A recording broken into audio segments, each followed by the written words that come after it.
দু একদিন থেকে ফেসবুকে কনফার্ম সবুজ সংকেতের কিছু কথাবার্তা দেখতে পাচ্ছি।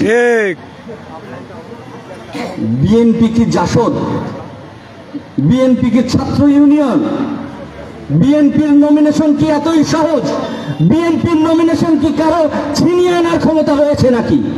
একটা ছোট্ট উদাহরণ দেই আপনাদেরকে, আপনাদের সকলের মনে থাকবে। সাদুল্লাপুর হচ্ছে গাইবান্ধা জেলার সবচেয়ে কাছের উপজেলা, মাত্র 9 কিলোমিটার দূরত্ব। সদর উপজেলার সদর আসনের একটি ইতিহাস আপনাদেরকে বলি, আপনাদের হয়তো অনেকের জানা থাকবে। নমিনেশন বোর্ড পর্যন্ত আনিসুজ্জামান খান বাবু ভাইয়ের নমিনেশন ছিল। চিঠি ইস্যু হওয়ার সময় কমোডর শফিক সাহেবের নামে চিঠি এসেছে। সাথী ও বন্ধুগণ, নেতৃত্ব নির্বাচন কে করবেন? নেতৃত্ব নির্বাচন করবেন দলের ভারপ্রাপ্ত চেয়ারম্যান এবং দেশনেত্রী বেগম খালেদা জিয়া।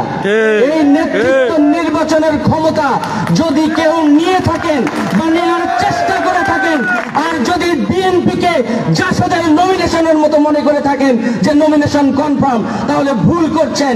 এই ভুলের সঙ্গে বাংলাদেশ জাতীয়তাবাদী দলের কোন সদস্যের অন্তর্ভুক্তি থাকতে পারে না।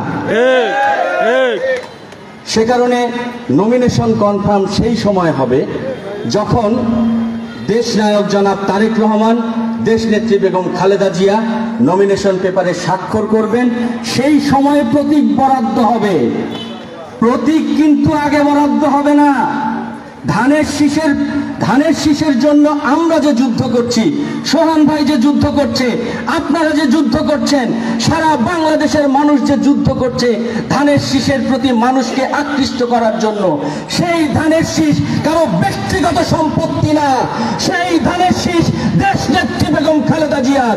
এই দেশনেত্রী বেগম খালেদা জিয়ার প্রতীককে আপনারা নিজেদের প্রতীক হিসাবে কখনো ব্যবহার করার চেষ্টা করবেন না, যতক্ষণ পর্যন্ত এই প্রতীক আপনার কাছে হস্তান্তর করা হয়।